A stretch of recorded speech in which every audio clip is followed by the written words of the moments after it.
Welcome everybody to a special edition of Plat Chat. This time it's with a great guest. It's the principal designer, Overwatch, Scott Mercer, and Sideshow's here as well. Sideshow's here as well. That's a really So good intro. Appreciate it. yeah, Thanks, Matt. I was gonna say, I was like, Scott's gonna hang out with me and watch the game in Sideshow. He'll provide a little bit of commentary every once in a while, but today we're going to be watching the Dallas versus Toronto match. We're going to be hanging out, talking all things Overwatch. We had a ton of fun just watching the last match. This one will be a good time. Scott, how you doing today, bub? I'm doing great. First of all, thank you for having me on Plat Chat. Love being able to talk with Overwatch fans about like the game that I not just love to make, but love to watch and love to play. So this is going to be awesome. Yeah, I kind of want to dig into that a little bit as well, Scott, because you're one of the developers I think that has taken the most active interest in the competitive aspect of it, right? Like I've heard stories about you staying up late to watch the old Apex games when they were happening at weird time zones for American viewers. And stuff before the I was a Overwatch little was around. I was a little bit younger there, but no, I love watching Overwatch. It's something where, I mean, my day job, a lot of what I do is specifically actually working on competitive play with Overwatch, matchmaking, player behavior, and also interfacing with our esports teams, including Overwatch League. So I'm a resource for Overwatch League. You know, have conversations with John Spector, Adam M about like a lot of like different like things, just trying to provide another like source of, another like source of ideas or like sanity check, that kind of thing. But no, I do it because I love it, and like I said, it's something I've always not just like watching VODs, like not just watching it like super late at night, but watching VODs. I was watching VODs. I was watching the VOD of the Hangzhou Seoul game this morning.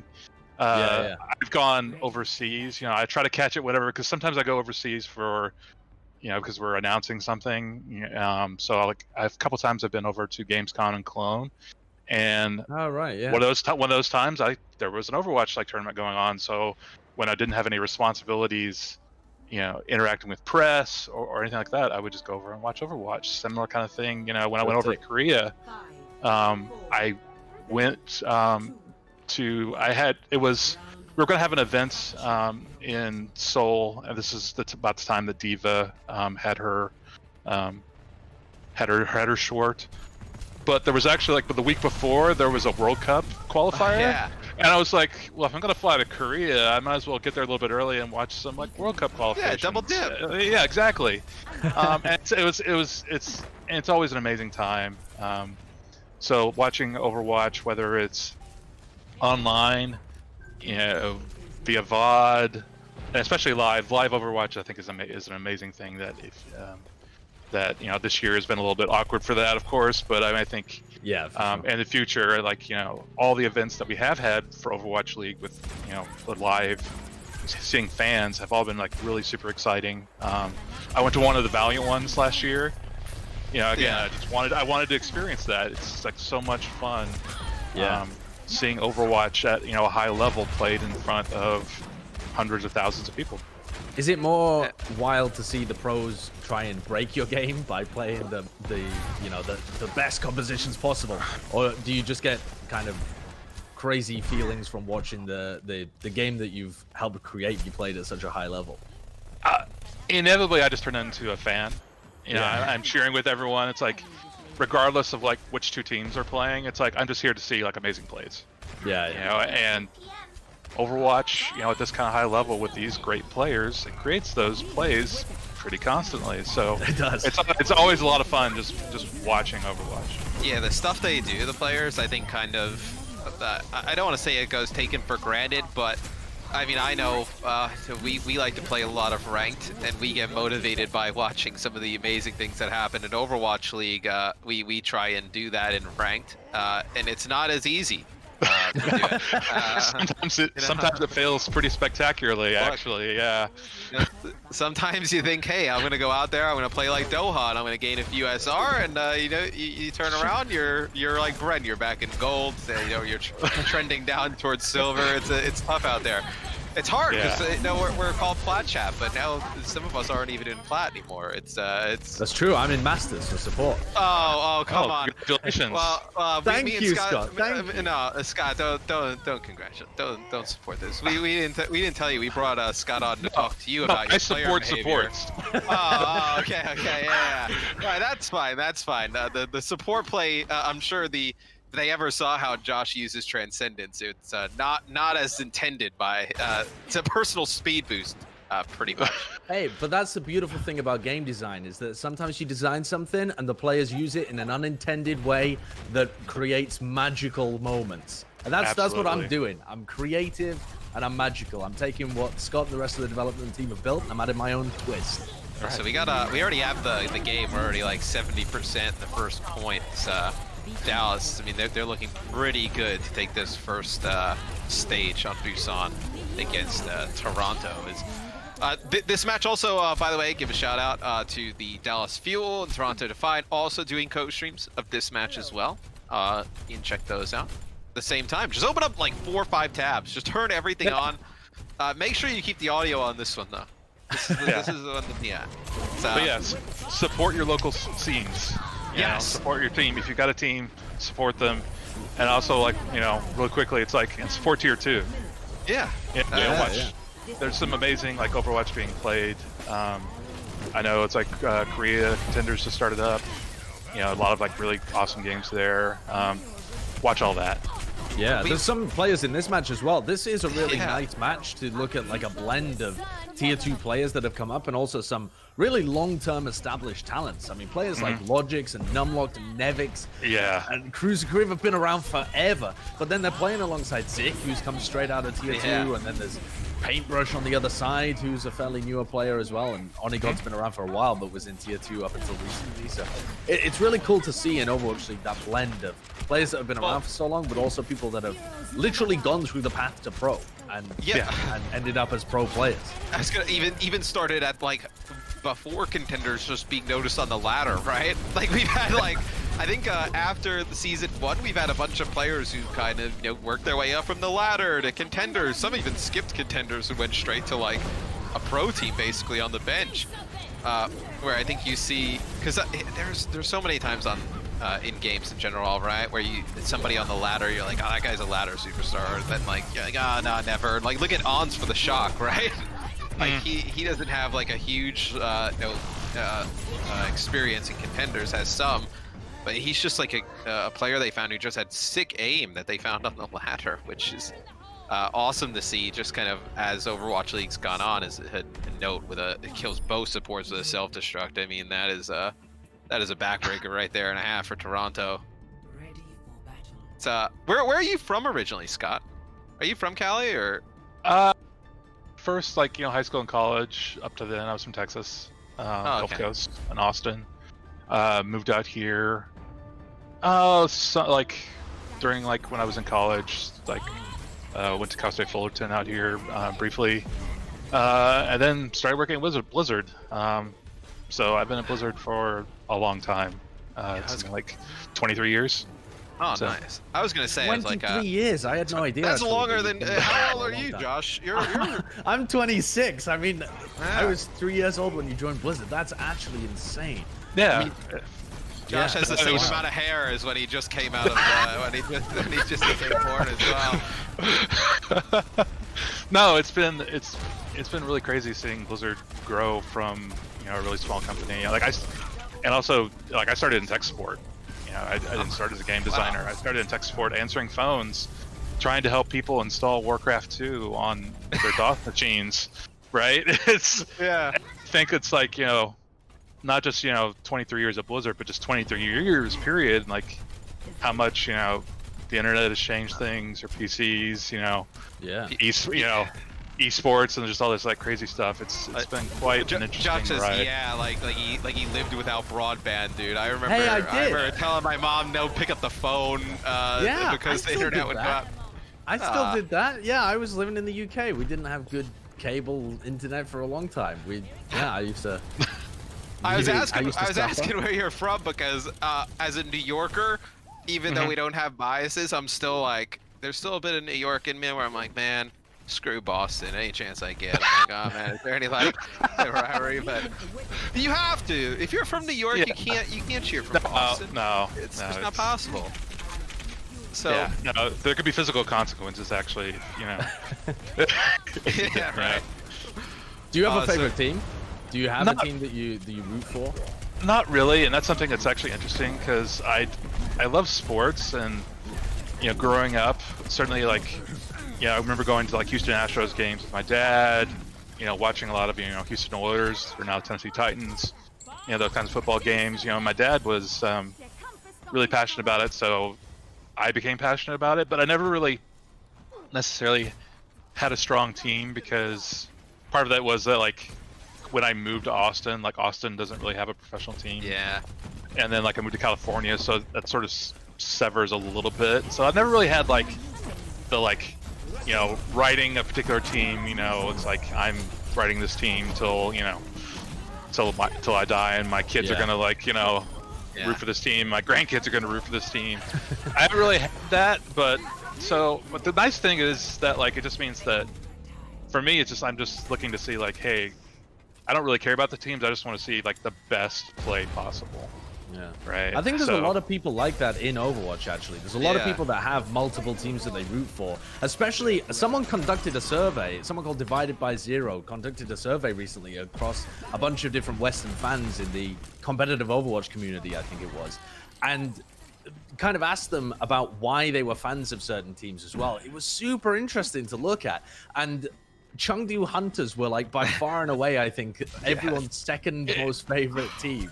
People just love them. It's hard not to like them. I mean, for the longest time they're underdogs. Everyone knows the underdog story.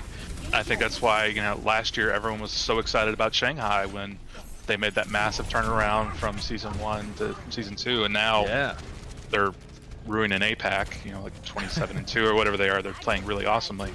Yeah, Chengdu is like their underdog. They play differently. It's like you watch a Chengdu game, you're going to see something you're not going to see like on any other like game that week. Yeah. People who come to our channel, they get super angry because we put Chengdu in their own zone in the power rankings called the Chengdu zone, and they're like, why is Chengdu? Because I was like, well, there's no way we can predict what Chengdu does. Chengdu just they go out and they do their thing. So looking at this game, Toronto's actually made a bit of a comeback here at this point. So yeah, they have. They've done a really good job. I think the Toronto Defiant were running this Sombra composition against Dallas Fuel's Double Shield, and it's really interesting how the meta has developed over the last few weeks with these balance changes and with the hero pools that we've got going on at the moment as well. Because it seems like the game always seems, Scott, from my point of view as a caster, to be just on like a knife's edge of balance. Where, okay, it might seem like some composition is just locked in, but as soon as you tweak with like one hero being out or something, or you make like the recent nerf to Genji and now he's not available this week, it suddenly seems to open up the pool massively, and like the teams have to go through this entire learning process again of what's good. Yeah, in a lot of cases, the heroes, like, they haven't been playing, they're still good, they just haven't been playing them lately. I think it was one of the really, I remember like kind of recently you saw, again, I think it was, I don't know if it's Chengdu, but it was like, was it Late Young, who's like, has an amazing Zarya. Yeah. And Zarya hadn't been in the meta for a long time, but all of a sudden it's like Zarya became a thing for a couple weeks, and like everyone remembered it's like, everyone remembered it's like, wait, Zarya's kind of an amazing hero, and Late Young was dominating with it, and they're like, oh yeah, and like, I'm sure there were like players across like multiple teams who were like, I actually have a pretty godly Zarya too, why not put me in, coach? That kind of thing. So yeah, I mean, there's so many different heroes that provide so many different unique play styles, and yeah, you see all these, that like one hero becomes not meta, and it could open up all these heroes that were just underneath the surface of the water, popping up and going about, what about me? Yeah. And I think you've had a lot of like what we're seeing right now with Toronto and Dallas happen this year as well, where Dallas definitely feels more comfortable like playing double shield type compositions, and Toronto, they're like, well, we think we can beat Double Shield with playing a little bit more aggressive, where in years past we saw a lot of like mirror type of compositions, like we're going to run this. And we've seen that this year as well.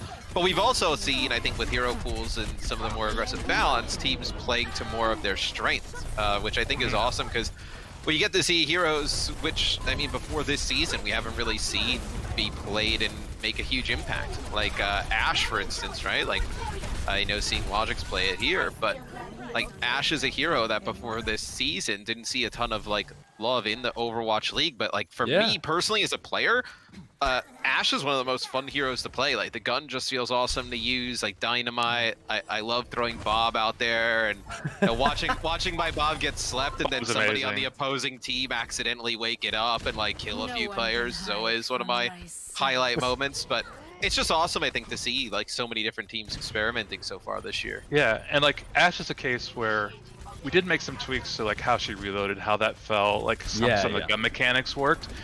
But those weren't like massive like number changes or really any number changes at all. It was just like we made the gun feel better.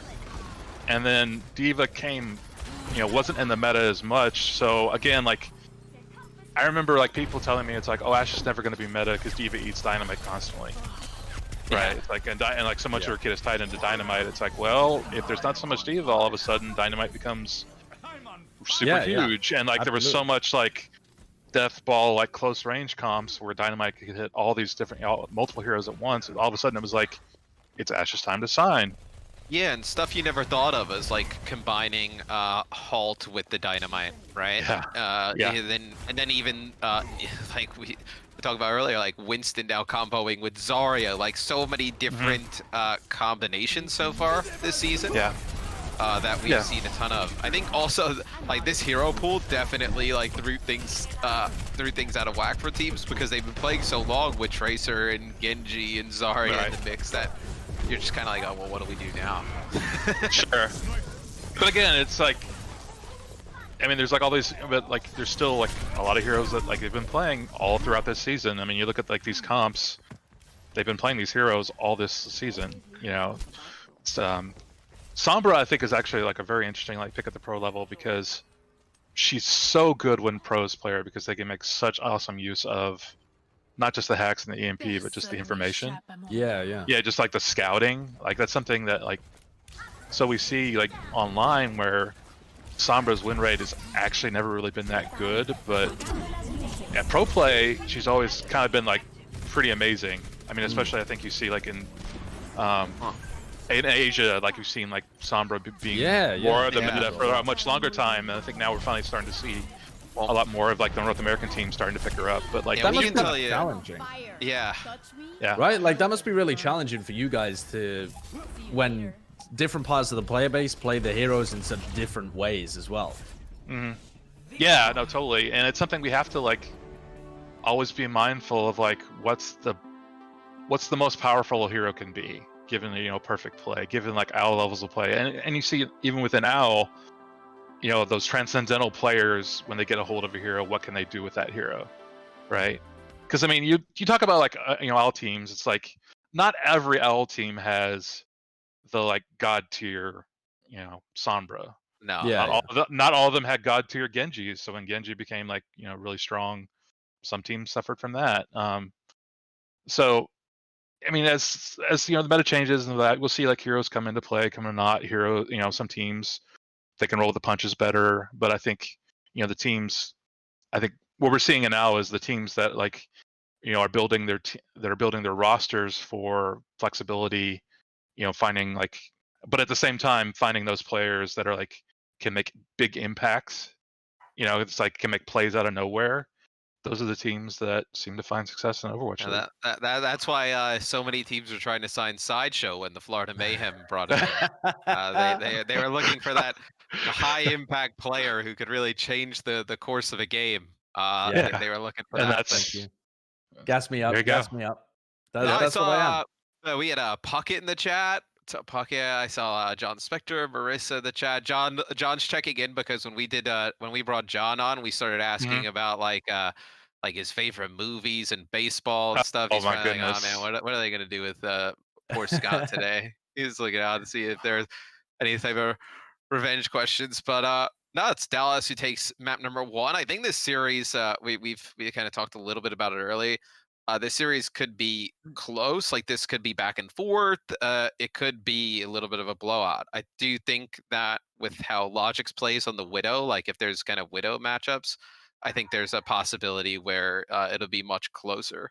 Yeah, we've seen Logix pop off Oh yeah. and totally turn matches. So yeah, we'll have to see how it goes today.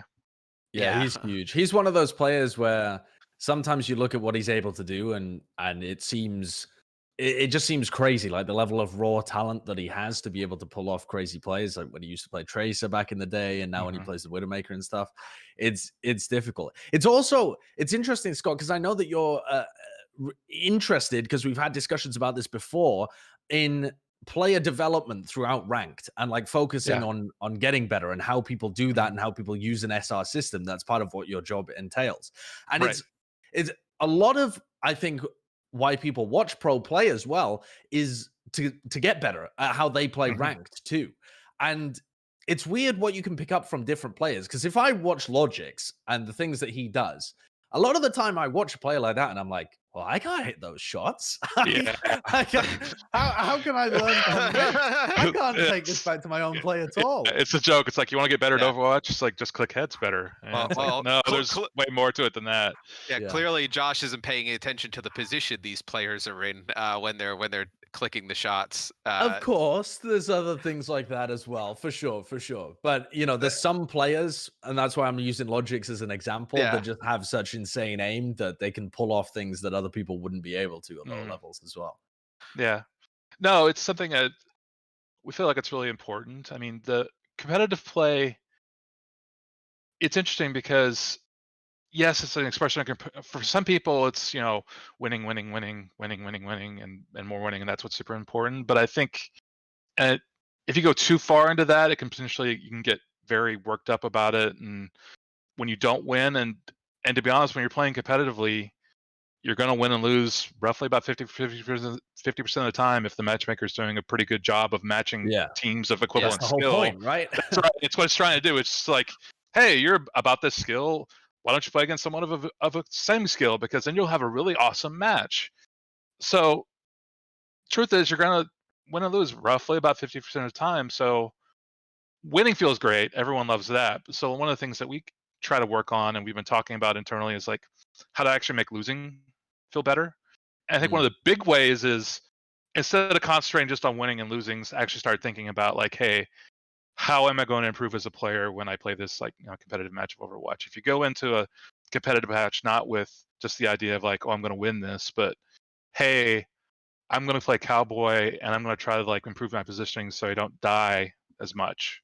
I don't put myself in bad positions, because that's a lot of getting from bronze to gold is just preventing needless deaths. Deaths where you're not helping your team. It's like you're going in solo, you're not working together. There's so much very simple things, in terms of don't stream in, try to fight actually 6-on-6, don't fight 2v6, learn when to disengage. There's so many of those kinds of things that, again, I think pro players take for granted. For them, it's very easy because it's been ingrained into them. But for a lot of players, it doesn't cross their mind because they're having so much fun just, clicking at people, using their abilities. The heroes are fun, and they're just having, an awesome time. And so just going into that mindset, going in with competitive play with a mindset more of, it's like, hey, how can I improve? What am I going to get out of this, regardless of whether we win or lose? Is there a goal I have set for myself? Yeah. And that's a very healthy way, I think, to approach playing Overwatch competitively. And it's something we want to try to in the future give you more tools to work on those kinds of things. If you want to have a goal of hey, I want to improve my accuracy with 76 rifle, being able to potentially track your accuracy across multiple games. We right definitely want to do graph where it shows compared to your normal performance or something like that. Yeah, I mean, we want to do more with match history.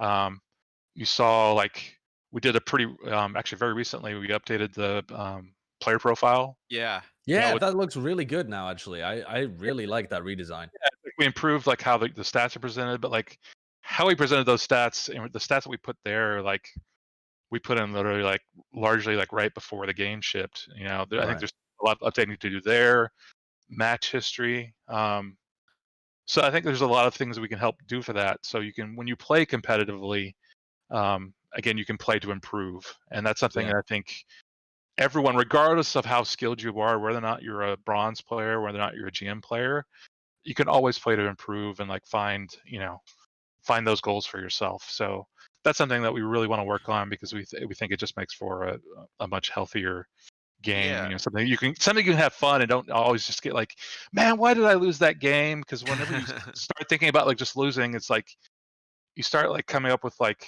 excuses and reasons. Oh, it's my teammates. They made these like all these horrible plays. What if I didn't have, just all these like things that we as humans, we don't like to blame ourselves, and that's natural and honest, and no one likes doing that. But like, concentrate on the things you can do well and you can improve on, and don't worry so much about the rest of all the rest of the things. That'll all get worked out, because as you improve, your SR will go up. If you're actually like, if you're getting better with heroes, if you're like dying less, that correlates pretty highly with higher SR. We've done the numbers. Yeah. We've done the math. It's like, so yeah, I mean, again, the things that we're working on, again, it's just trying to like further incentivize that mindset. Well, that's awesome to hear, though, because there's a lot of plays, I think, like you mentioned, that go into winning a game that don't necessarily like reflect in stats either. Like a Widowmaker, like on, let's say, Temple of Anubis, like making it difficult for players to get through a choke and whatnot, and being able to hold that angle for an extended period of time. Like, you may not finish in terms of damage, like near the top, but you kind of did your job for the team. Yeah. So to kind of, and sometimes players are like, well, like, I think it kind of gets into a cycle where it's like, oh, well, I'm a DPS player, I'm supposed to have this amount of damage, this amount of final blows. Like, well, in certain situations on certain heroes, it's okay to just kind of hold the angle and just deny a whole area, right? Yeah, where totally. I think that's where players don't realize like the value in terms of some of those heroes. Like, you'll see somebody play like a Sombra, right? Like we talked about Sombra earlier, and you see Dallas playing the Sombra here, and they're like, oh, we need more damage. We need more damage. It's like, well, like we could probably like use our Sombra and play better around that, right? Like instead of immediately going to let's just play the highest damage as we possibly can and just kind of go in, where I think it does tend it can be difficult, I think, for some players trying to rank up, because let's say you're a Sombra main and you're playing correctly, but you need everybody to kind of work with you in a hero in that capacity. So yeah, and here's something else, and I think this is pretty easy to like forget. You could be playing awesome. Your team can be playing awesome, but sometimes you lose because the other team just played better. yeah, It's not because, and that's again another thing that we're like always super quick. And I think, it happens, I think, when you're doing like, an analysis, even like a pro level, it's like, well, which team made the more mistakes? It's like, what could they have done? Like, where did it turn because like a player did something wrong? And like, so many times it's like, well, it didn't turn because it did anything wrong. It's because this other player like just did something crazy and amazing, or just had a really good day. Yeah, and no, sometimes you just can't do anything about that kind of stuff. Like, I mean, Dallas has known that scenario because they played with Decay earlier on in the season as well. And he won them a lot of games where there wasn't anything that the other team could do. It was just Decay being incredible. Yep. yeah, And it's something, just a player, yeah. and like on a day-to-day basis, there's more variation in the quality of your play than I think everyone would like to admit. Like some days I can't hit the broadside of a barn with McCree, and I'm like, man, I'm just not feeling it. And then other days I'm just like, oh man, I'm feeling great. I'm just like clicking heads and everything else. And like everyone is like that. Yeah. On the enemy team, your team, it's like, and so sometimes you'll have a good game, sometimes you'll have a great game, sometimes you'll have a bad game. Like SR doesn't really reflect that For truth. Sure. Yeah. Yeah. I did some broadcasts with Spice Adams where we were kind of walking him through I saw playing that. Overwatch. It was very funny. But also he was talking about his time being in the NFL. And he said that what his coaches used to tell him, something that really stuck with him, is you never stay the same. In every match, you're always a little bit better or a little bit worse than the previous match that you played. You're never the same. And it's about identifying those areas about like where you are better or worse. And it just admitting and understanding that there is constant variance in how you play. And obviously that's going to be super challenging for you guys when you're trying to create an SR system that reflects that human variance that just happens when you play any competitive sport, but also Overwatch. Yeah. And to be honest, that's something that like SR isn't a very good reflection of, because it's the one number, right? Sure. And everyone tends to like focus like in on that. But I mean, it's definitely something you see at the pro level. You know, how often? I mean, how many like NFL player interviews? Like I can count the number I've seen where it's like, well, what happened out there? And the player will say like, well, they just made more plays. Yeah. Sometimes the other team just it feels like a meme, but in reality, it's like, no, that's actually the truth. Right. You know? I mean, yeah. Look at like even in the Overwatch League this year, we have a few teams that are kind of like stuck towards the bottom, and like they'll play teams close. But I'm sure if you ask them, like, well, what happened? Like, why couldn't you guys get over the hump? It's like, well, the other team just made more plays. Like, they just have like players that just go crazy that you can't really do much about. Like, there's something you just can't prepare for, right? Like, I always think back to the one clip that we had. I think it was like Carpe on Widow, and I think it was against Boston, but I think it was like almost the inaugural season. And like the team is down like 3 players, and he just kills like 3 the winnable players clip on the on Widow. Li Jiang. Yeah, on Li Jiang. Yeah. And it's like, well, it's like if you ask them at the end of the game, like, oh, well, what shouldn't have we done? Like, oh, well, we shouldn't have let Carpe hit 4 amazing headshots. Like that way, you have no control over that, right? Like, Yeah. It's sometimes it's a little bit like defeating to sometimes admit that, but like sometimes the other team just gets you.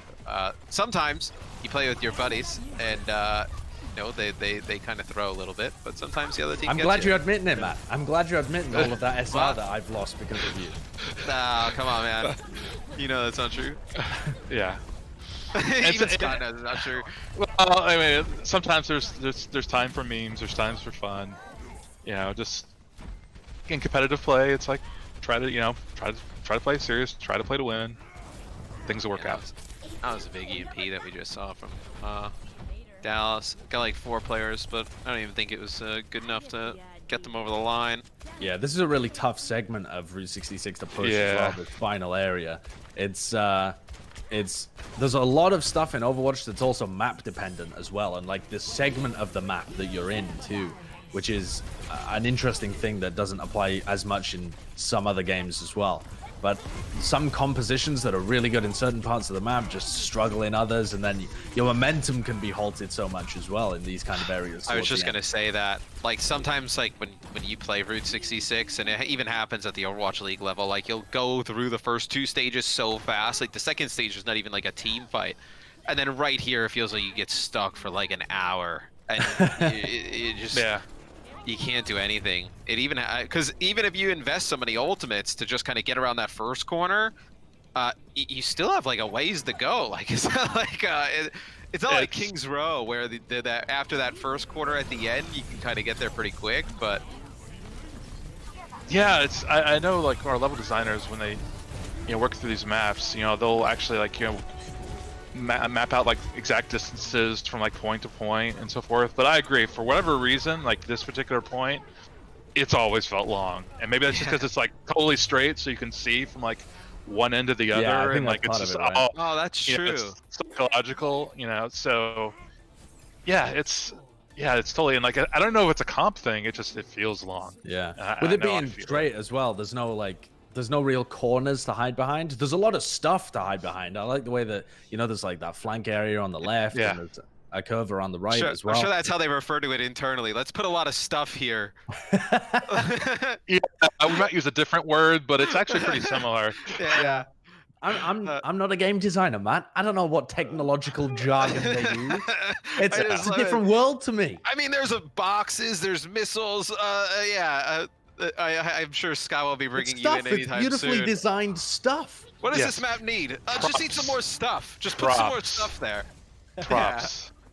And like beautification, artification, making, because when these maps start out, they're actually gray boxes, Like all of our Yeah. maps like start out like at like very early production. We don't like let loose artists on any of these maps until like as designers we actually feel pretty good about like the layout. So when we're doing layout for all these maps, it's like it's the ugliest, like just literally gray walls, like very like 90-degree angles, everything, and it's like, oh, but we get the big picture things like early on, like for Route 66, like this initial like turn like into the gas station was always a pretty huge part of it, and we knew that was going to be pretty big. But like it didn't become like, Oh, that's sleep dog. Sorry, I have to pause for awesome sleep. Let me hit the So, but it doesn't become like Route 66 and the American West until our awesome like artists like get a hold of it. And, Sure. Like it becomes big girls. Yeah, yeah. What is it like seeing the maps go from like the gray blocks to like this beautiful like art, and seeing like all the heroes come in and like have all of their art? Like it's got to be like a weird thing to remember what they were like and then see it fully done. It sometimes happens. We'll do a lot of play testing like early on in a map's life cycle when it is a lot of gray box, and at that point we're like going like, hey, we're feeling pretty good about this, and we might start play testing something else for a little while.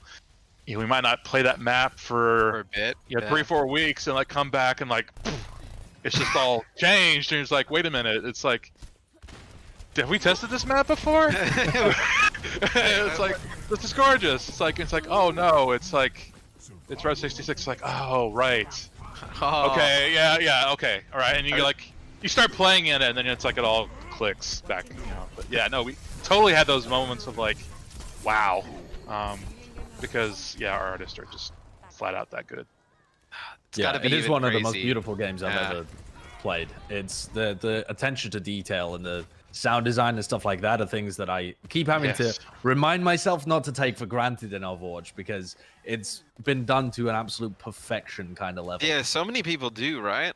Like you kind of play the game and everyone's playing it just in different facets, but like you kind of get in and you just take like all the like little details on the skins and the maps and voice lines and even like the interactions of the characters in the spawn, right? Yeah. Like it happens so quick, but you don't realize like how much attention to detail kind of goes into all of it. Yeah. And even with the owl skins, right? Yeah, There's so much detail put into those. Yeah. No, it's I feel blessed working on this team, to be honest. It's always a joy to come in to work and interact with a bunch of people that are like, super passionate about making Overwatch awesome. So it's it's pretty easy to get hyped up for myself. So we have art shows that are always like, it's like, oh, the artists are like, here's the stuff they've been working on, and it's always like the things you don't never want to miss. You'll see like early like concepts for skins and like prototypes, and we're just like, I need. Wow. And it's unfortunate because we know it's like it's gonna take sometimes months. Yeah. It'll take a while to get to, but yeah, no, it's we're constantly feeding off and getting inspired by each other, and I think that's what's made a lot of Overwatch really successful. And it shows. Yeah. That's what Toronto kind of like struggling here on offense. Yeah, but they're going to be able to capture this checkpoint, and they're pushing all the way deep to be able to deny the spawners coming in from Dallas as well. And it just made me think about, like, because we were talking about map design, are there occasionally ways that the pro teams play maps that you and the play testers and the map designers had just never even conceived of when you came up with these ideas? Because a lot of the time when I watch the pros play, they kind of define how maps should be played. Like a lot of that has a trickle-down effect where pro teams do it, and then some top-level teams do it, and then people in rank do it, and it starts to slowly make its way down the levels in that kind of sense.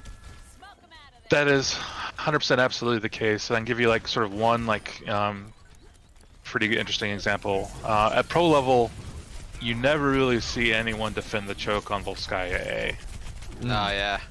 This doesn't really happen anymore because I think pro teams, they learned it's like control over high ground above the point, and the 2 bits of high ground that off like on either side was way more important. It's like fighting over the choke is like can be great until you lose it. Yeah. And then it's just kind of like it's strong but brittle, right? Yeah, And it felt like they could have a lot more like consistent success like taking control of the high ground. So I mean, when the map was designed, I mean, yeah, we put the high ground there, but when we played it early on, it was definitely a lot more about the choke. So I mean, I think that's a lot of what like we see and we get surprised about is like where pro teams set up fights, where they want to have them, where they regroup, what's like super valuable to them. Sometimes, and we've gotten, as because as we've been watching the pros play, we've started to like understand that a bit more, and it's affected our level design over time. But we still get I was like caught unaware, but it's more just like there's still like surprising things that we can learn from the pros in terms of how they handle levels. Yeah. So I always find it interesting as well that some of the stuff that they do at the pro levels, just like in different parts of ranked, just not. It just doesn't work the same, right? Like I always feel bad whenever I play Hanamura and on defense, like I'll have like a Sigma, like an off tank who will kind of like watch the high ground, and our main tank's always like, "Why aren't you playing low with me?" He's like freaking out that his other tank's not there, and it's like a strategy you see employed in Overwatch League a lot, right? To deny that kind of high ground, but in ranked it doesn't really translate as well because teams usually just kind of play the choke. So I think it's really interesting just in terms of like SR level and competitive rank and just in general of the game, how different like skill tiers of play have different ways to play the game and different like setups and different holds. I think that's what's fun. It's just always changing, I think, in general. Absolutely. I mean, and things change from like the heroes used, the strategies. I mean, all those kinds of things. Very, very different. But I think what's still amazing at the end of the day is that everyone's still having fun. Yeah. There are people that it always like amazed me. Like there are people that have hundreds of games playing bronze. They're having fun. Yeah. It's like regardless. Sorry, It's the like, reason that I was giggling, Scott. Sorry, is just that when you said that just as Cruz came up on the screen and they're 0-2 down, and he looks like he is not having fun. He looks like he really wishes that he won Route 66. Cruz would like to have a conversation with you about that. Yeah. Well. Yeah. But yes, I totally get what you mean. That's why I was giggling. I was not giggling at the idea of people having fun in bronze. No. I'm sure that's definitely. Well, Josh the has case. been there, so he knows. I've actually never been outside. I think I've actually been. I was gold on tank when roll queue first started, and I quickly escaped. Yeah, quickly escaped. He was ushered Back his to way silver. into quickly escaped gold into silver. But yeah, that's good. That's Dallas up 2-0, right? Yeah. It's Toronto's having a rough go. Even though Dallas just lost like Decay, their whole coaching staff. It's interesting that they're able to turn it around so quick. Yeah, They're looking pretty good. I mean, I think that speaks highly of their team. That even under all this kinds of pressures and change and everything else, they're still able to put together some results. And Note and Gamsu are just like the nicest people on the planet. I love to see them play They really well. are, yeah. Be successful. I did a video with Gamsu last year where we took his dog on a hike, and he was just a nice guy. What's the name of his dog again? Is like Oni or something. Oni, yeah. I think he's. Oh, got and now another he's one. playing with Oni God as well. That's kind of weird. I'd never thought about that before. that is kind of odd. I don't know how we. Does Slug and his teammate have the same name? Well, I don't think it was planned. They gave Gamsu the list of all the damage dealers he could get contenders. It's like, I like that guy. He's got the name of my dog. That's headcanon now for me.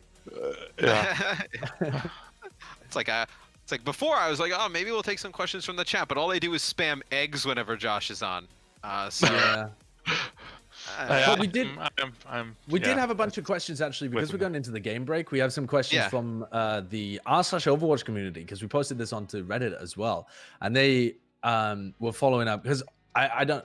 Not all of our viewers, I'm sure, will be aware, but most of them will. That there was an awesome dev AMA about was that like a month ago now? maybe only a Yeah. couple of weeks ago. A few weeks, yeah.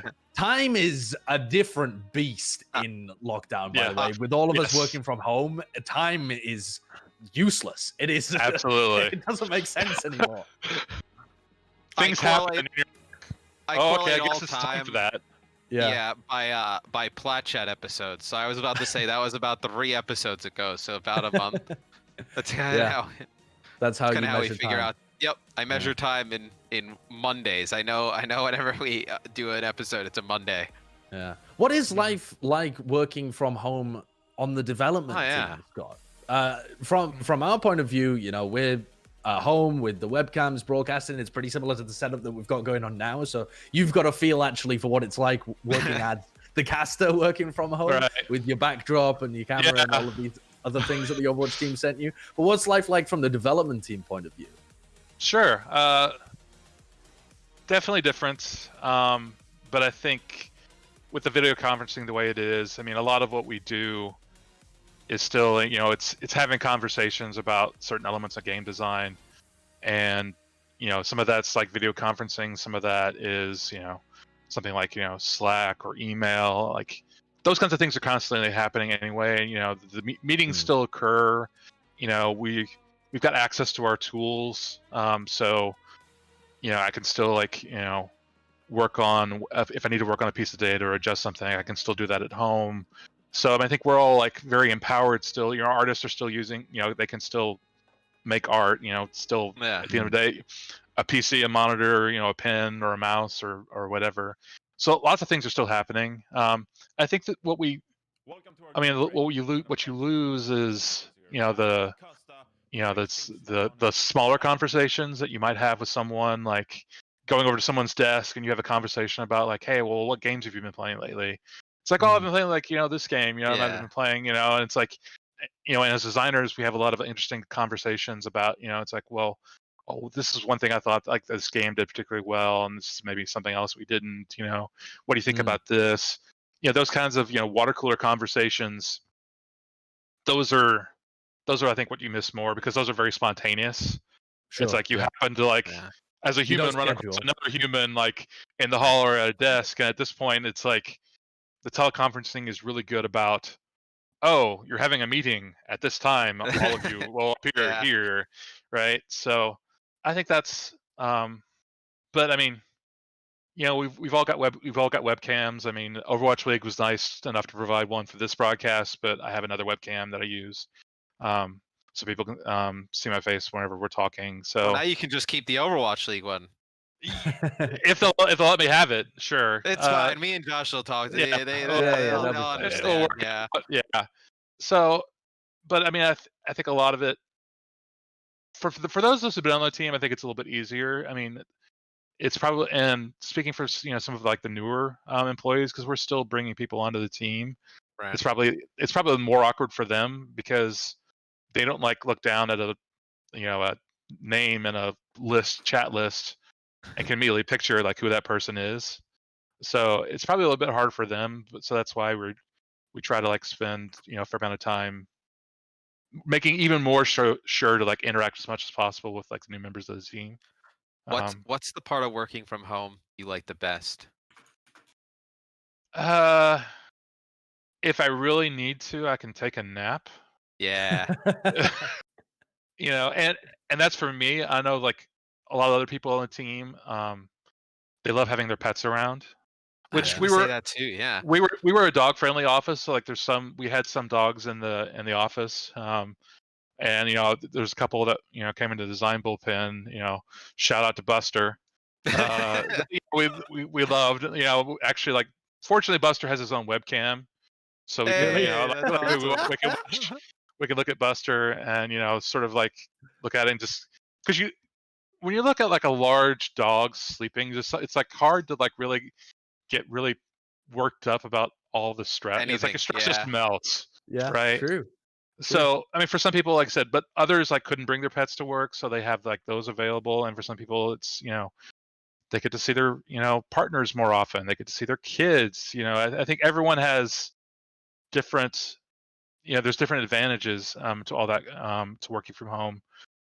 So it's a give and take, but I think overall, like morale is like super high. We're all really excited about like Overwatch and Overwatch 2. So yeah, Yeah. things I, move on. I I know my dog is he is associated like my backdrop with me being at the computer and being on, and whenever he sees the backdrop, he always like comes in and tries to like jump up on me, and I'm trying to Yeah. cast, and then I look down and I see he's just got a big banana in his mouth, just like a chew toy, like ready to like throw it. I'm like, no, get away.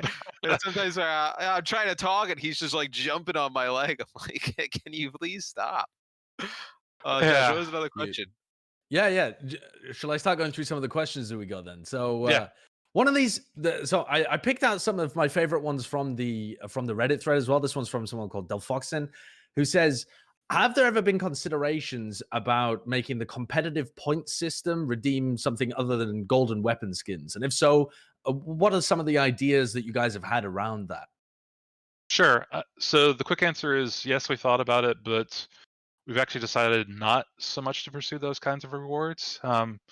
We actually like the idea more that if you're going to play competitive play, it's there because it's like it's it's this really thrilling way to play Overwatch. It's like you're playing it there for the experience in the play, not because it's like a golden weapon to show off. Because those kinds of things they lose their luster, uh, Yeah. over time. But the experience of actually like playing those is what's super important. So we've talked about like and there's been ideas, but inevitably we ended up just like had to ask ourselves, do we even really want to do this? And it sort of came down to no. I think the game's probably better with not actually providing more rewards. Right, because the Yeah. incentive to play competitive Yeah. is just the competitive environment itself. Yes. So Yeah, that makes total sense. I can think of a lot of games where I've gotten where somebody's like, "Oh, I'm just there just for the tokens to try and get gold weapons." I'm like, "I'm here to try yeah. and I'm trying my hardest to climb. Please, please just work with me a little bit." So Yeah. that's I, good. I I thought this one was pretty interesting. I know that Matt in particular is a big WoW fan. I I love personally WoW. have never played the game, and I don't get that kind of genre, but I understand why people really love We're it. trying to And get I him into it, Scott, because you can be foxes in the new expansion, and Josh loves foxes. Nice. yeah. Yeah. There you Well, go. funny you should say that actually, because this question is by somebody called Bushido Fox, which Oh, I okay. don't know how I don't know how that happened, but that's some weird kind of the Here universe you bringing go. these things together. Who said, "Have you ever thought about bringing all the characters back to their original states of like the very early Overwatch and seeing how they would work in the current game?" And it reminded me of like the vanilla WoW idea, which obviously WoW has just gotten so much more complex than Sure. it originally was. But Mhm. there's something very like nostalgic, but probably Yeah. horribly broken about the idea of having Overwatch right back to how it was at the beginning.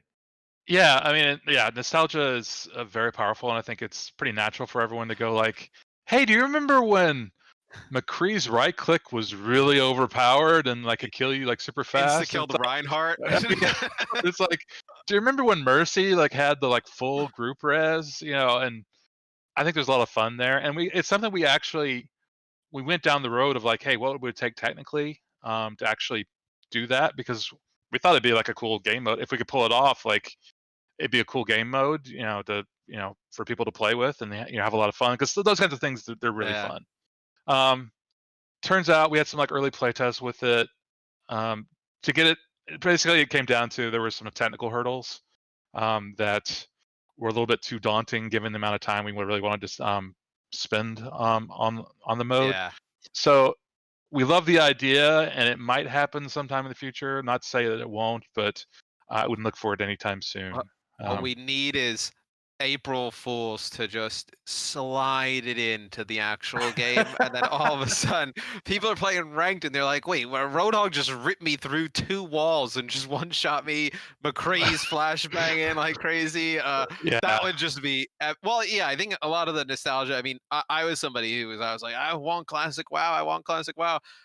And then I got on it, and I was like, now I'm 32. I'm like, well, I don't want to stay up till 4 o'clock in the morning killing boars to try and get yeah, to but get skinning up. I was like, I'm kind of past that.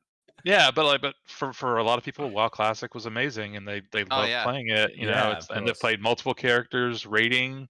It's just it's a different experience, and players enjoy that. For us, like I said, it's not something we'd love to do it. I think we think it'd be a lot of fun. Um, it's not just about like changing numbers. In a lot of cases, it's about changing animations and effects and like Yeah. all these like things where it's like Sure, sure. to do it right. There's doing it in a like prototypey, like hacky way, and then there's actually doing it right so it works on a live service with a million people playing or whatever it is. So Sure. there you go. Yeah, I'm sure the comments are gonna be angry at me saying I didn't want to play classic after a while, but you know what?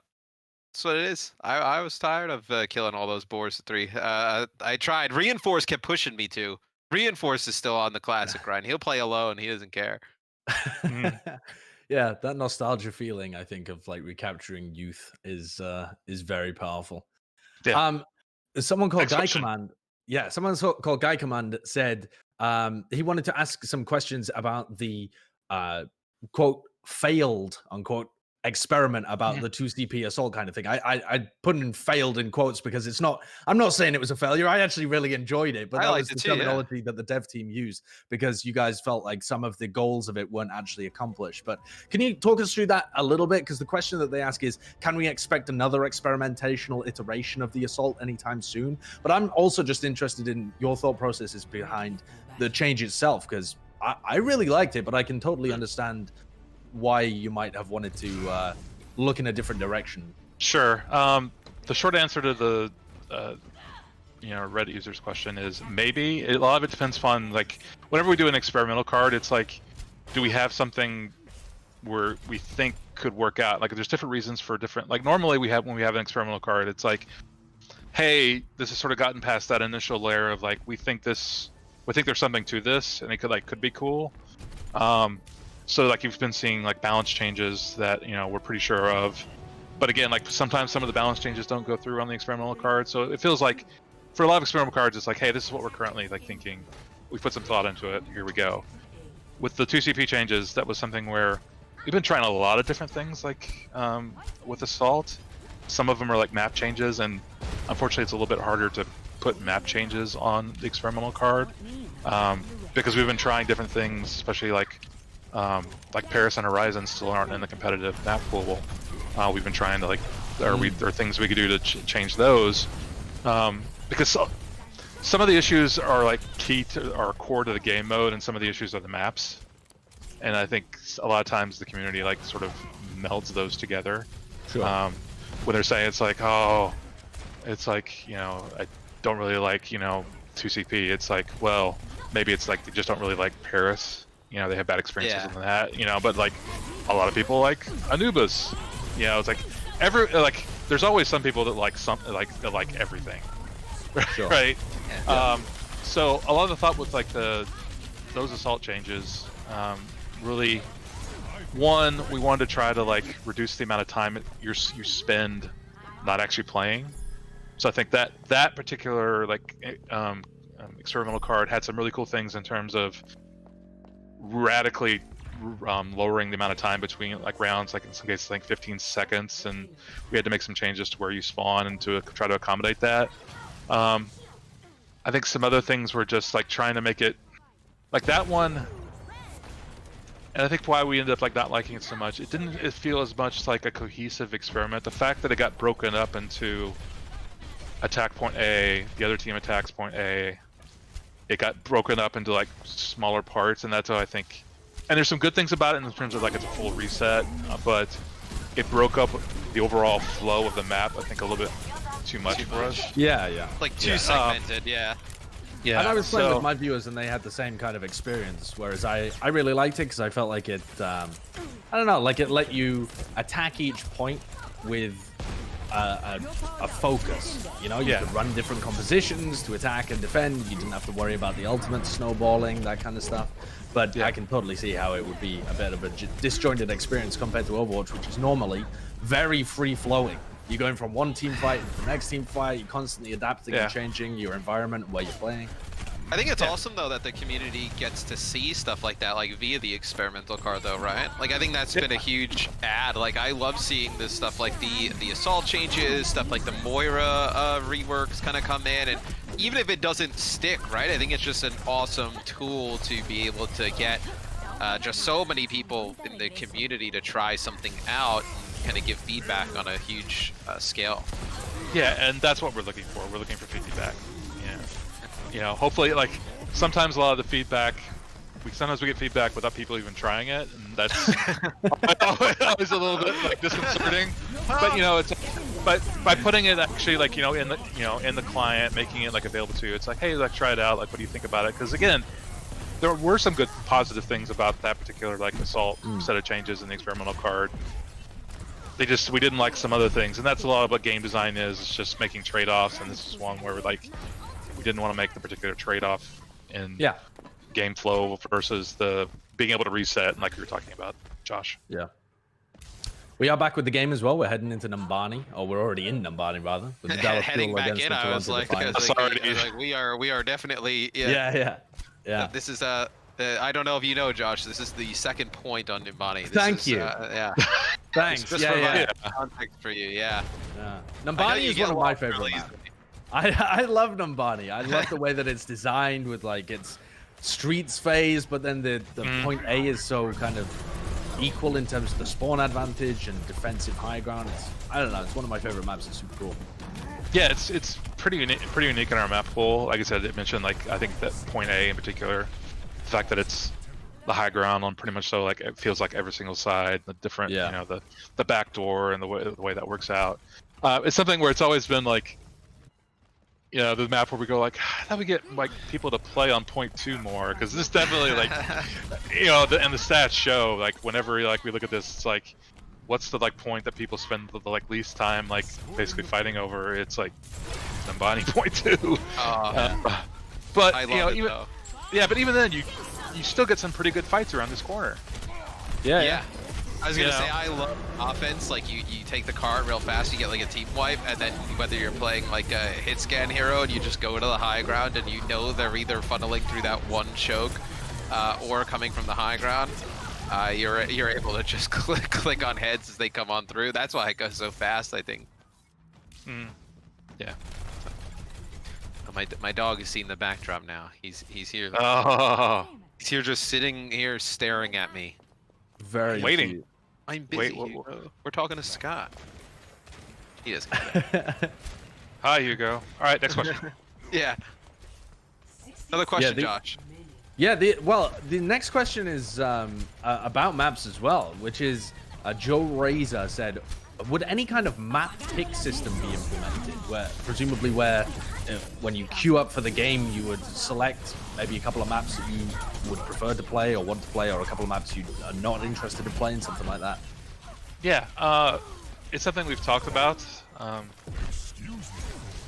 There are certainly, I think the broader like sort of like issue is, I think as we add more and more maps and our map pool gets larger and larger, how do we manage that? At a certain point, like there might be maps you don't see for a couple of weeks just because randomly you just don't, you know, the map pool is so big. Sure. So we tried addressing that. Like if you guys remember, we had the seasonal map pools. Yeah. And those went not so well, to be honest. And I think some of it was, you know, for a lot of players, they have definite. Players like some maps like more than others. That's really natural, you know. And it's when we had like the map pools and we had some maps that they didn't like in the pools, like it was a bad pool. Why are we having map pools? Like why are you doing this? So having like giving players a bit more flexibility and actually being able to choose on maps, it's something we've talked about. There's a little bit of worry that potentially, there's doing it the correct way, such that we don't, like one thing we don't want is like you spending time picking maps and not just playing the game. Like we need to minimize the amount of time you spending it. So there's like that concern, and then also it's like a little bit worried about, you know, it's like do some maps just like go away because they're not quite as popular? And sometimes it's not because they're a bad map, it's just like not every map can be King's Row. Right. Right. King's Row is like super popular. You can't turn and- comp into King's Row 24/7. Yeah. Sure. So, how to like provide variety? Because again, like, and that's something we saw as well. Like some people like gave comments about the map pools. It's like they thought they were playing the same number. They were playing the same maps over and over again. You know, so Sure. it's a tricky thing to get right, and something we talked about. So you might see it, but I don't really have anything super definitive yet. Yeah, I remember when they had that for Call of Duty. They used to do the map voting where it was like you got to choose between 2 maps or a random one, and then That's interesting. that was something where it was like your whole team would like spam to vote for one, and then if the entire team voted for the other one, it would automatically default to random. So you'd kind of get and you only had I want to say it was something like 10-15 seconds to even cast a vote. It was so fast. But I'm pretty sure because of probably the same reasons you're talking about, just getting into games quick, they kind of just got rid of it. That it was, let's just get people into games faster. I think people at the end of the day just want to play for the most part. Like they just want to get into a game. They'll deal with whatever map it is when the map comes through. That's personally how I feel about it anyway. Yeah, and if there's a map that's an issue, like Paris, you know, it's like we should address that map. Right? Sure. Yeah. And that makes sense. Yeah, I think that's like, for me, it's almost better to just kind of retool the map so I want to play it as opposed to let me like force pick a certain game over and over again. We've got a short round break while the Toronto Defiant resets and sees if whether they can bring this series back. But I think we've also changed the sync of the feeds that we're watching as well. So we'll have to refresh those because we're catching up to the live game. I think we had about a 30-second delay previously, and they've fixed it for us, the people at Blizzard. So we can refresh our feeds and we'll be back to back to basically live. Thank you, friends. Thank you. Yeah. So we should be, if you guys refresh, we should be sitting somewhere around like the 2-minute 40 kind of segment of Toronto's attack. Josh is just such a great multitasker, being able to help me. Me and Scott are just talking about maps and stuff, and Josh is over here, you know, getting the feeds refreshed. All I'm doing is communicating stuff that our producer Kurt is doing. It's true. It's not me that's the real hero here. Exactly. I was saying to Kurt earlier, I was like, Kurt, you should make a video for Plat Chat, the channel, but he wants to like remain anonymous. And like, you remember Home Improvement, the show where the guy was like over the fence and he never forever. He's like, I kind of want to be like that guy. I was like, but the whole chat asked for Kurt. That's actually an interesting question as well, though, Scott, because what is it like going from being, I mean, across your 23 years with Blizzard, you've started out in a role that wasn't particularly public facing and become presumably more and more and more so with larger and larger responsibilities. Is it just second nature for you at this point? No. No. I mean, it's always something where like practice makes perfect. But end of the day, I'm definitely way more of an introvert than an extrovert. So, you know, public speaking never comes like super naturally. It's just something that, because I wanted to do it, because I felt like, you know, because I've been in front of like BlizzCon, like done BlizzCon panels, you know, been in front of, you know, all those thousands of people, like sometimes on the main stage. You know, it's something that, because it's so important, because it's something like I want to do. You know, it's something you have to force yourself to like go. I'm just gonna do it, and you try to get better over time, and it does come a little bit easier. Like, you know, after the first time, I remember it was the first time I think I was like at a BlizzCon panel, and it was myself and Eric Dodds, who was the lead designer for Hearthstone, and we came up together as designers working on StarCraft Map of the Week. We did a panel on talking about the items of like Encourage and trade skills, because it was like even before Burning Crusade. And that was the first time, and man, like both of us were like freaking out. just completely, but like, it's the kind of thing, if you know you have to do something that's a little bit uncomfortable, it's like you just try to prepare. So I mean, we you know, put in a little bit of time, did a fair number of rehearsals, you know, we like presentations, you know, they became, you know, a bit more, you know, we became super comfortable with them. So it's just something you just have to like you just have to learn. And like for me, it's always something where I just kind of, I know like we're sort of the tip. Like I know I'll never be as good as like Jeff Kaplan, who like makes that talking with like people, who's like the nicest person, great leader, but also can just talk so well. And so that's sort of like my goal, is like being able to like talk with the public in an easy fashion, and Yeah. because he is such like a genuine person, then I think that comes across, and that's what you. Oh yeah, definitely. It's like when you're talking to the public, you don't want to like try to be something you're not, and that's always been something when I come into the show. It's like, hey, let's just have a cool conversation. Yeah, of course. Yeah, people don't realize how difficult it is to do.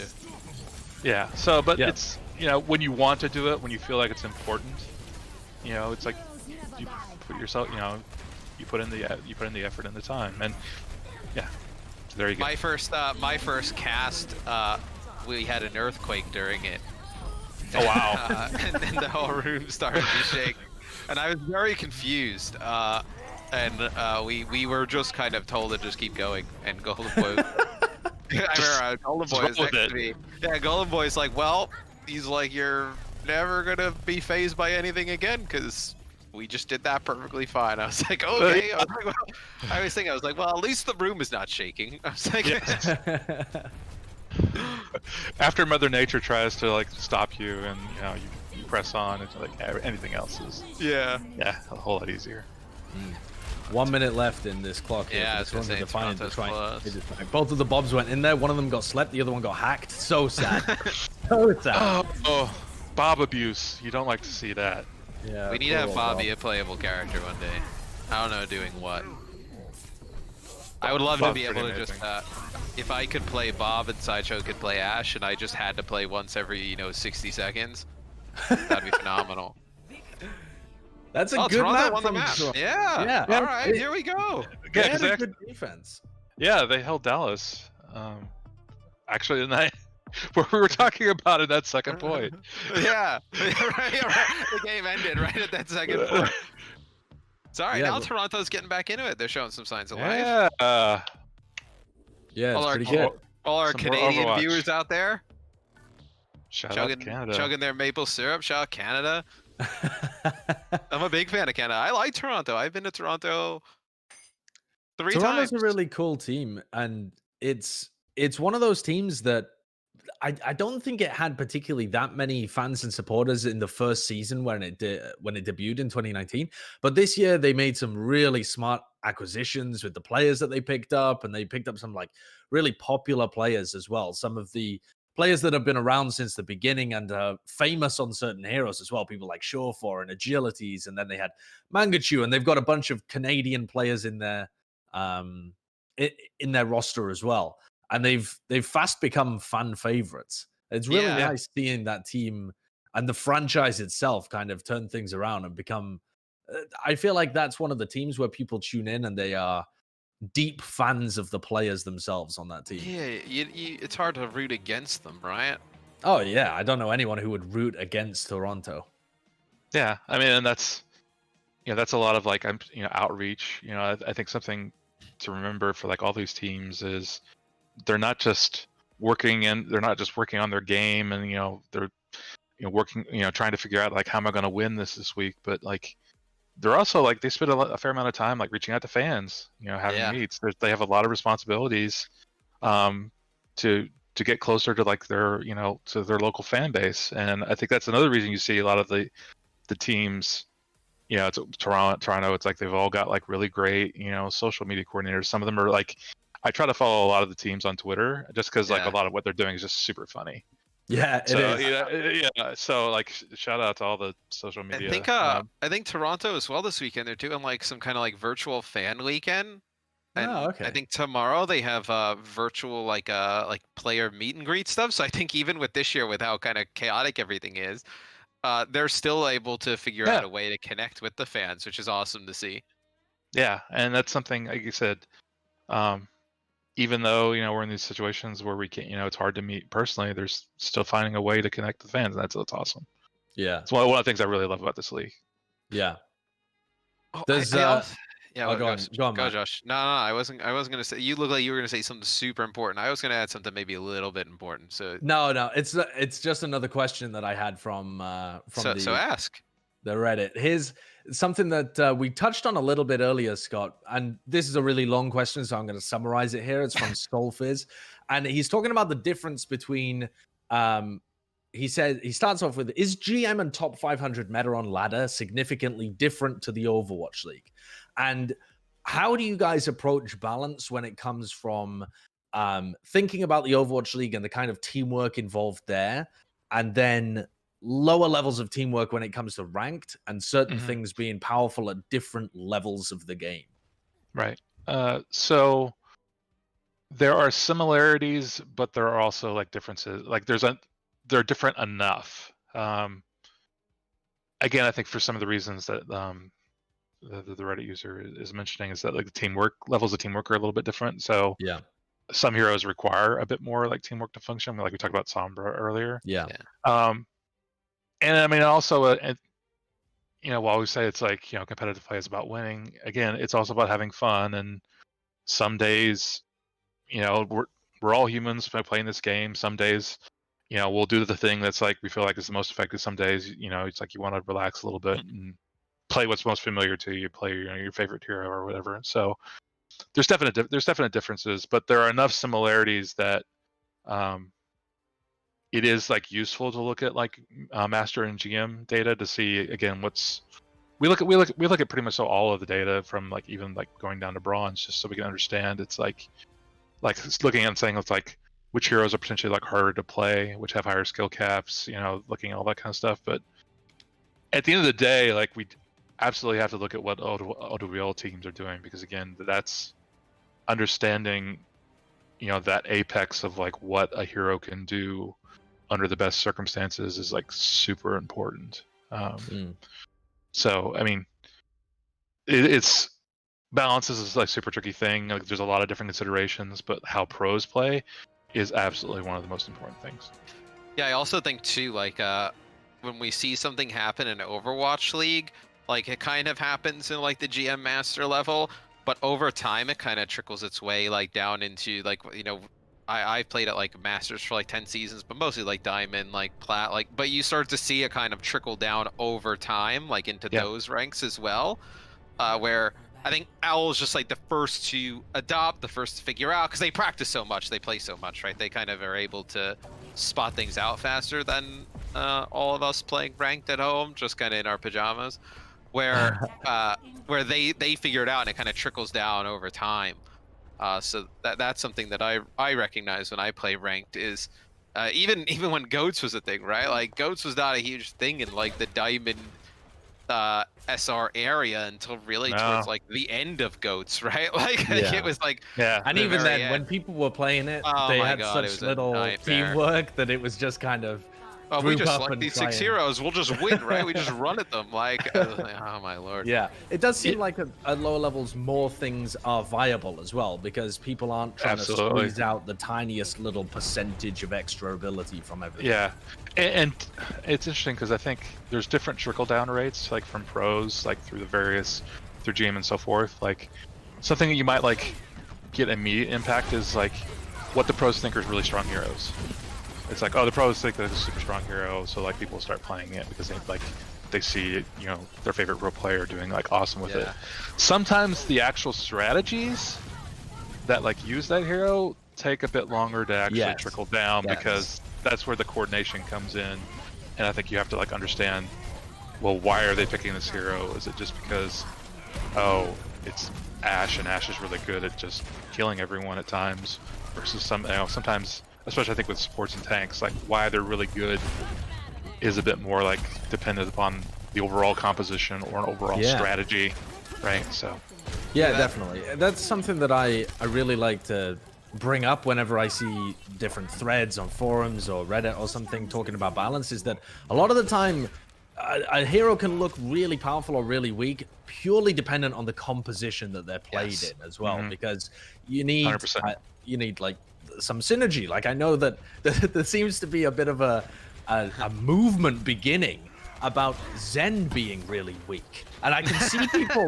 like putting out tweets and stuff on the forums and stuff about like, oh, Zen, you know, he hasn't kept up with the meta the same way that Soldier 76 has, and, you know, he's stuck behind the times. Zen's been outrageous when he's in certain comps. He just needs specific compositions to be able to defend and empower him. He's not a survivable solo. He relies on his team a little bit more, but he's still really, really good. Yeah. Yeah, and again, people you're always jump on that. Go ahead. No, people always jump on stuff like that. Like, you know, even I remember when Ana first released, right? It was like, oh, Ana won't be that effective. Like, oh, look at this. Like, and then all of a sudden everybody started to figure out how to use her in certain compositions, and then it was like, Ana's never gonna go away. She's incredible. And then like you start to see other metas like form. I think it's just how the game changes over time. Mm-hmm. It's everyone's perception of the game changes over time. Yeah, I think that's the key thing there. Because you mentioned Ana, like Brigitte is another one where no one like when she came out, like not a lot of people were playing her, and she was strong. When you go back and look at the numbers and like all the things, like you compare like Brigitte back then to Brigitte now. Yeah, I saw a post about that recently. It feels night and day, and like initially it's like, yeah, no, it's like I think I'm gonna play these other sports instead. They feel much better. So it's perception changes. You know, at times it feels like a big circle of balance. You know, one thing strong today is one thing weak, you know, in a month, and then it comes back around again. And I think, I mean, you're talking about how comps change, but I think it's also like map dependent. That's the other thing to like always like remember is like some comps work really well on some maps and some don't. Yeah. Yeah, like you'll always see Reinhardt on King's Row and stuff like that. Yeah. Because of closer quarters, yeah. How much of the stuff that you guys do on the development team is perception versus reality? It seems like a lot of it is also kind of, it's a multi-pronged attack, right? You have to not just tackle the game itself, but also it's humans playing the game, and humans have different perceptions about, you know, how it feels to win or lose versus, you know, the stats of winning and losing, and how certain heroes feel versus how they actually are. How much of that is influential in what you guys are doing? It absolutely is. To varying degrees. It sort of depends upon, you know, are we talking about hero balance? Are we talking about matchmaking? Or are we talking about, you know, map design? But it is definitely like a pretty big, important thing that we always think about in terms of when it comes up. It's like, you know, what does the data say? What do people think? Sometimes those are two very different things. We have to be cognizant of both of them, and that's where kind of the art of like game design is, you know, taking all these like varying bits of, you know, data, you know, whether or not it's, you know, an anecdotal like, you know, story, or, you know, it's actual like hard data about wins and losses and so forth, and like blending those together and trying to figure out like what's the right direction that we really need to get to try to improve both perception and reality. And it's hard, but you know, we try to do the best of it. I mean, and there's definitely not like the silver bullet for any of that kind of stuff. It's all so case by case. Sure. Yeah, it's got to change just so much. General. Somebody from the chat, there are a bunch of people from the chat were asking. I guess I could ask a question. Who's your main? Who do you like to play when you play Overwatch? I still have a fondness for Zenyatta, and like I enjoy playing him. Yeah. Actually, like Zen main. Nice. early on. So early on in Overwatch's development, I did a bit of like hero implementation because the design team was smaller and it wasn't just there were a few of us that were doing like heroes, and I actually basically put Zenyatta's scripts together. So I always have a little bit of a soft spot for him from that regard. Right. You know, working with, you know, the artist on the animations for him, and so that's a little bit. Well, I also just like enjoy. You know, I'm shout out to Doa. I'm one of the bloodthirsty supporters. Yeah. So, you know, I enjoy that part of it. So it's something I've, you know, whenever you know, if I don't know what else to play, a lot of times I'll just fall back to Zen. Each hero has that. one like thing that they can do that like just gets like addicting, right? Like with Zen, like I always just love loading up like a right click, like an alternate fire, and just like it just feels so good when you just see all the orbs just fly and just nail somebody and you get the kill out of it. You just feel awesome. I think like that's one of the reasons I like playing Zen. I also like playing Zen because that means Josh can't play Zen, so he has to play something that he can stay a little closer to the team on. So it's a little bit of a two-pronged approach, just like how a design is. Yeah, but it's the thing where like it's I'm not really that I'm not I'm probably much more like I'll admit to it, like more on the gold side of things in terms of like competitive play, and some of that I think is that like I do play like a lot of roles, play a lot of heroes, and I've never really become like super good at like a few of them. Because I actually enjoy it, like pretty much so like all the characters, like I enjoy playing them. Just some I'm better at than others. Again, I think we all get frustrated. It's like, oh, this like hero is cool, but why can't I make it work? Why I keep losing when I play this character? Or sometimes you get in love with a hero that you're not really good at, but you think you're really good at.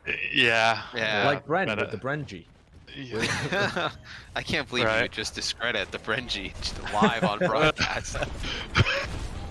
Yeah. So, and of course, as and part of us, honestly, it's part of their job as well as like being able to play like all the heroes, just sum them out is like super useful in terms of, because there's a lot of like there's always bits of feedback in terms of like how does the weapon feel, how does the controls work, how responsive are all these heroes. So we do a tremendous amount of like playtesting internally, and that's a lot of what we talk about. It's not just balance. A lot of it is more like how does the character feel, is it hitting the fantasy, does it like feel crisp, do like the guns feel right, do the sounds they're making, all those things are a lot of what we talk about.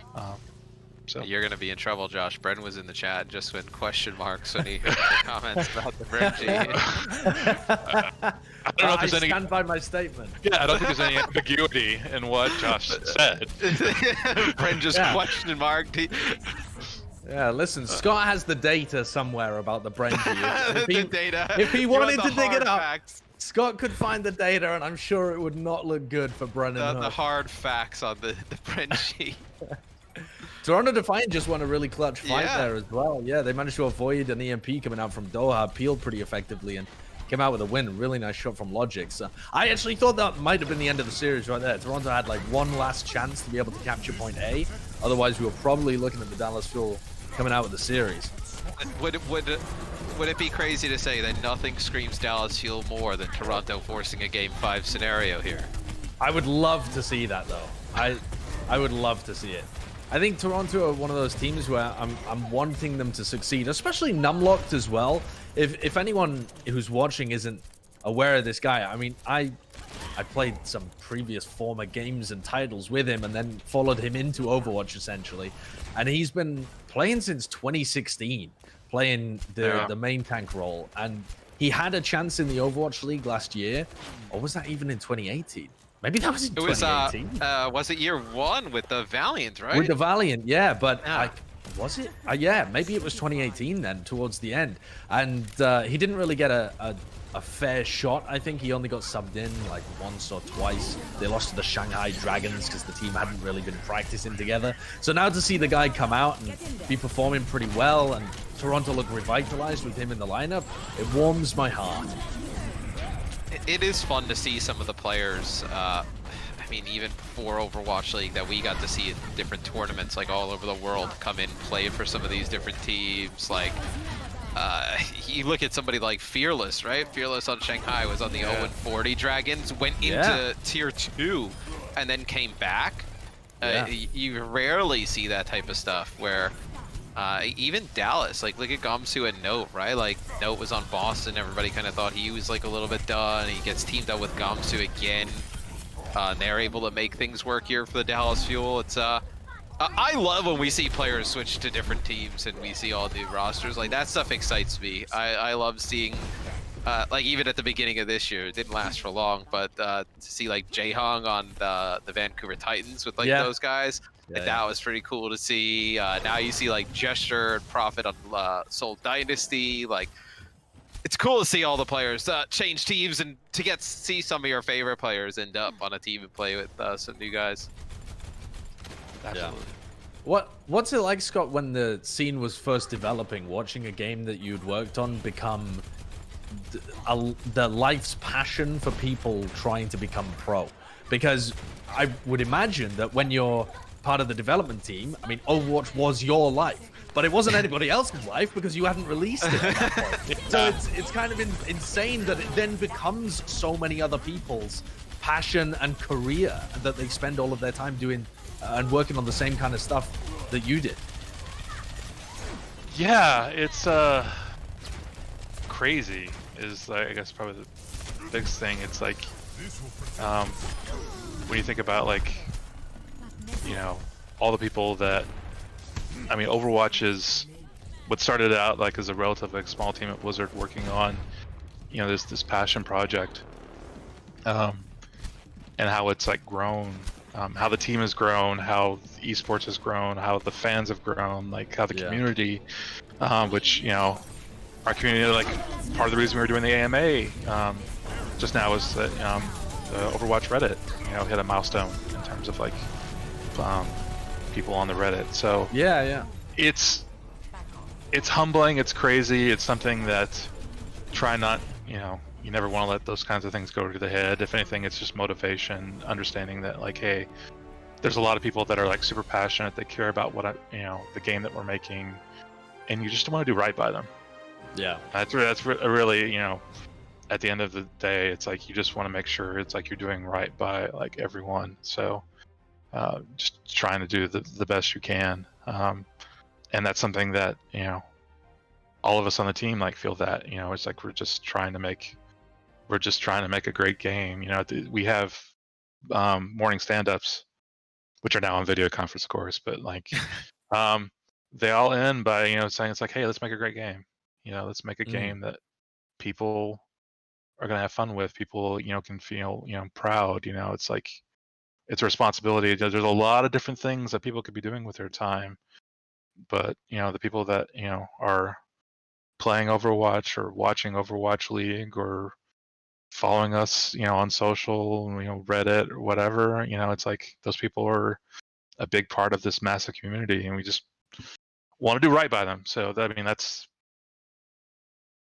why I try not to think too much about it, because it's like it feels like this big, huge, like massive weight. So it's like don't worry. Like at the, you know, it's like just, you know, on a day-to-day basis, it's like you just like try to like work through like the tasks that you have. You know, there's compartmentalize. You say like you shrink all of that down to, well, I'm just working on this small thing right here. Like how do I make the best? What's the best decision right now on this really small thing? And you just hope you make enough of those right decisions that in the very end, something special comes out of the it. You guys have made a lot of decisions, right? Because I know we obviously work on Overwatch League, but we just love Overwatch in general. Like we play together often. Once we lose enough, we play separate.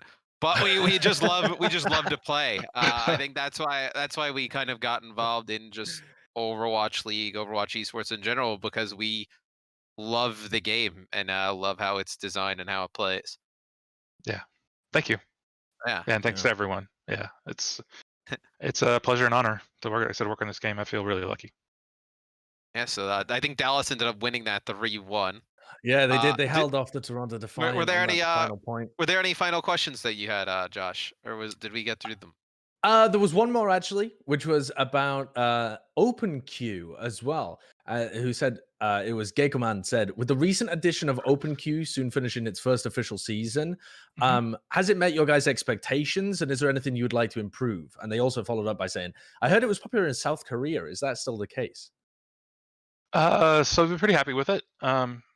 It is actually popular in South Korea. I think one of the reasons it's popular there is, I think, it's just because there's a lot more players who are queuing for DPS. They have longer, and that's when we're saying like we're pretty happy with OpenQ, we're happy with how OpenQ has turned out, but at the same time, I think there's still work for us to do in terms of trying to equalize queues. Like we're not happy with the current state of DPS queues. They're still like much longer, and I think, and we are actually putting some effort into some additional technology, some additional systems that can hopefully help with that even more, like in the future. So happy with OpenQ. Still work to do on queues and improving them for DPS, and we'll announce more about that later. Interesting. All Intriguing. positive. More fast DPS queues so I can get into games. Although I do like, I will say it's been a while since the update came through, but being able to play another game while searching for the game, like whether it be through the game browser or an arcade, has been wonderful to alleviate some of the wait times. Before. Oh yeah. That was there are huge thing. so many awesome workshop modes. Yeah, like people are putting out. It's really amazing. What are like some of your Thomas the favorites? Tank Engine. Oh yeah, have you played that one, Scott? I've seen it. I haven't played it. I mean, there's like It's one crazy. that was like making its way around the office that we were joking about was like Tiny Room. Yeah. Tiny Overwatch. which was just crazy. It's insane. I mean, I think it's like so much creativity. And it's been fun, and I think the programmers who have like done the lion's share of the work to make all that happen, we're all super happy that they've had that opportunity, because I think we get inspired. We see a lot of like all these kinds of fun things. It's just really cool to see, and we hope. I mean, we're going to continue to expand like the workshop. I think user-generated content is super important to a lot of us, because that's how we got our start in the industry. Yeah. It's so we'd like to do more in the future. Like we'll have to see how far down the rabbit hole we go with all that stuff, but we want to. We're still super excited about it and the things that can come out of like the workshop. So that's one of the better things about the queue. Wow, if it's deathmatch or a cool workshop mode or whatever. And yeah, it's been a lot of fun. Have you ever played Torbjorn Golf? That's also one of my favorite ones. Yeah. No, I've not. I'll have to check it out. It's just to quickly describe it. There's little like spheres around the map which operate as the hole, and by holding down mouse 1, you launch yourself as Torbjorn across the map. Torbjorn's you kind try of a and ball. Oh, okay. This You wasn't try where and I was hit the thinking. sphere. It's like you say Torbjorn golf. It's like Torbjorn like with his With the claw hammer. hitting a button. No. No. Torbjorn is the Torbjorn golf is ball. Okay. the ball. And you bounce Torbjorn across the maps. It's fantastic. It's so weird. You know what I mean? It's like, it's so bizarre that the game of Overwatch can be taken to such weird places within the workshop. But I love it. The next time Scott is on Plat Chat, it'll be the Torbjorn Golf Masters put on by Plat Chat. We'll have the Masters of USA Torbjorn versus Golf. Europe. Let me know. I'll be there. Ryder Cup Torbjorn Golf edition. Yeah. But no, this has been awesome. Thank you, Scott, again for coming on, chatting with us, kind of opening yourself up to a lot of the topics the community wants to talk about, we want to talk about. It was awesome. I know everybody in the chat was super hyped for this. They absolutely loved it.